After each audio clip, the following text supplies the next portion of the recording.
Tagulan na ngayon at uso na naman ang dengue. Maaati mo bang magka-dengue ang iyong mahal sa buhay? Ang dengue ay nakamamatay.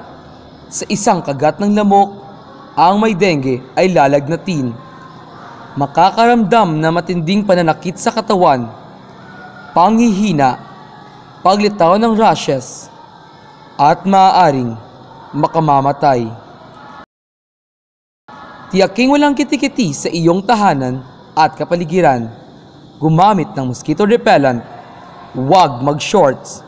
Palagi magpajama. Puksain ang dengue!